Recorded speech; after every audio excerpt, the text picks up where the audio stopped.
Welcome to 2026, y'all. I hope you're having a good evening despite all of the chaos and violence that have been consistently and aggressively fed to us this year and every year, really. But especially this year, things are getting really bad in our country and around the world. And it blows my mind how a person can be compelled to treat fellow human beings in such a way. And what blows my mind even further is that there are so many people that support and even celebrate this type of behavior. I am not one of those people. Whenever I have a chance to really wrap my mind around what's happening in that respect and kind of digest it and feel like I'm ready to discuss this more in depth, I will consider making a video about this topic at a later date. However, tonight I want to talk about something slightly different. I want to address the issue that, for whatever reason, our so called leaders have deemed it a waste of money to feed people. And things like food banks, SNAP benefits, and even small farms have been deemed a waste of tax dollars, therefore, their funds have been revoked or at least greatly reduced. And that blows my mind just as much as the violence and chaos that we're seeing on a regular basis. So, I want to talk about how we can become more self sufficient, both as individuals and as small communities, and kind of give a big middle finger to that notion and to anyone who thinks that we're not worth feeding just because we're quote unquote poor. This is also coming in a time where the job market is being eroded by the misuse of artificial intelligence technology. And I say misuse because this technology has so much potential, but we're using it in such a way that is dehumanizing in replacing hardworking people rather than enhancing our capabilities. On top of that, the cost of living in general is outpacing the wage increases of the average American working citizen. Therefore, what can we do? Well, in order to start our journey to becoming more self sufficient, I would encourage each and every one of you to consider starting a garden. Food is one of our most basic necessities, aside from air and water, that we can provide for ourselves, our families, and even our communities.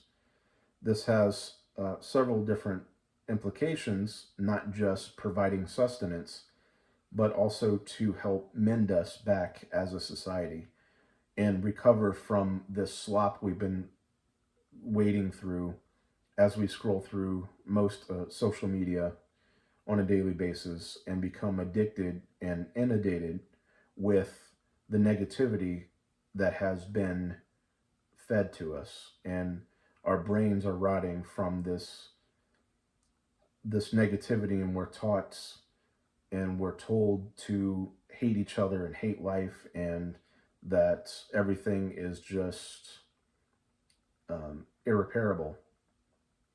But I'm here to tell you that if we start with something as simple as starting a garden and then go from there, we can come back together as a society, back to the way things were, or at least start in that direction.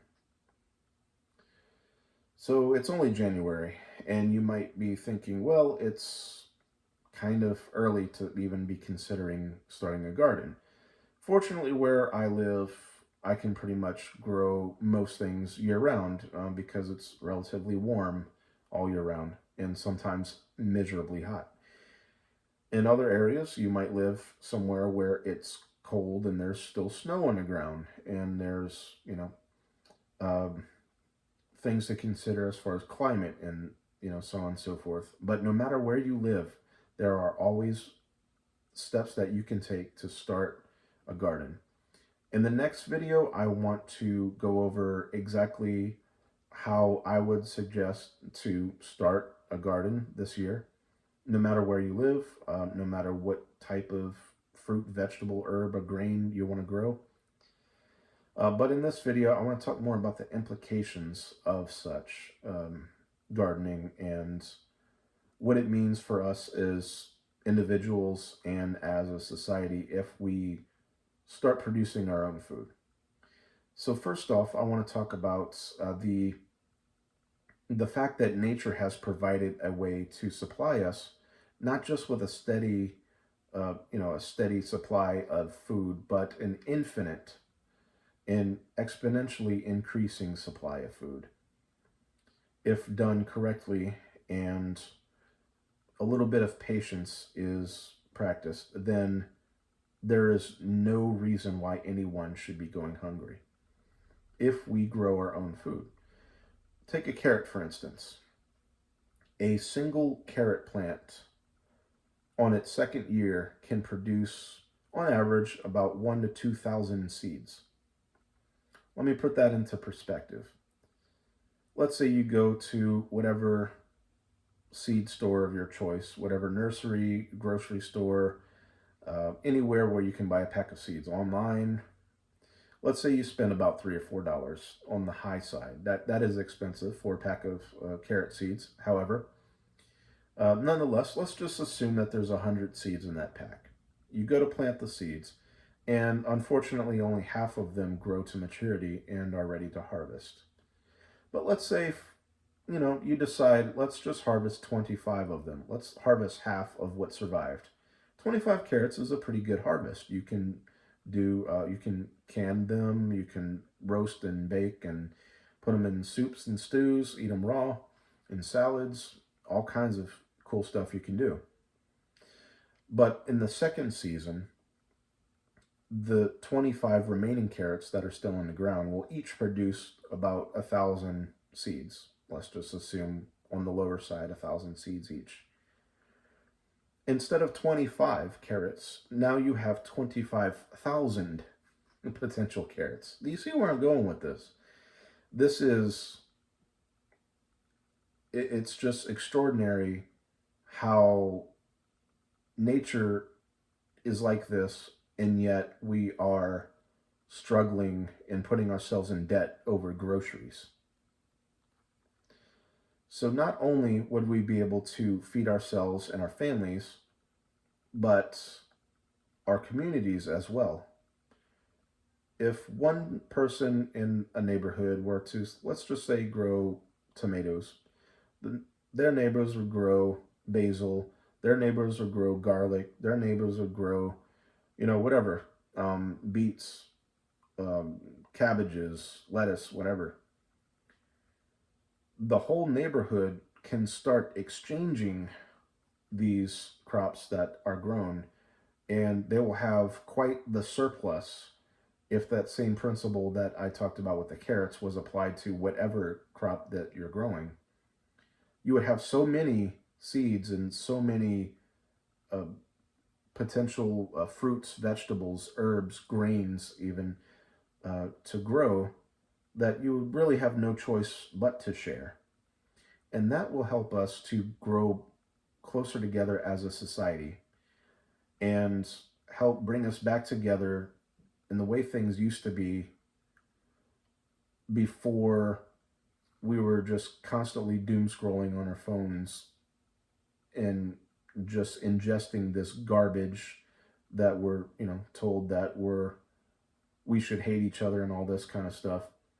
Where if we shared food with each other, it's one of the most basic things that we need. So therefore, if we're providing that for someone else and sharing that, and they're giving uh, you know, something else that we want to eat in exchange for that, it promotes an environment of peace and empathy and also friendship. Yeah, no, I'm sounding like a hippie, and you say, oh, well, we can't all sit around a campfire and sing Kumbaya all the time. And that is true. But if we start small, eventually we can start heading in the right direction again and kind of just putting ourselves back together. So that's really the core of it. Nature provides an infinite supply of food if we just have a little bit of patience and a little bit of know how. We can provide our own sustenance for ourselves, our family, and even our communities. And our communities can be brought closer together by exchanging and having community gardens, even where we can work and harvest and just work the gardens together.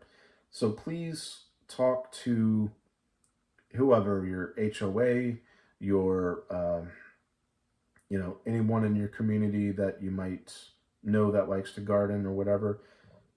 Talk about opening or having a dedicated space for people to work together in the garden, and that will not only help us, but it will help our pollinators. Our bees are apparently in a lot of trouble right now, and be sure to include flowers, and not only for their beauty, which will help us feel more peaceful, and it'll help us psychologically to see beauty around us, but it will also help them, and it'll help our pollinators, the ones responsible for helping our edible crops to grow.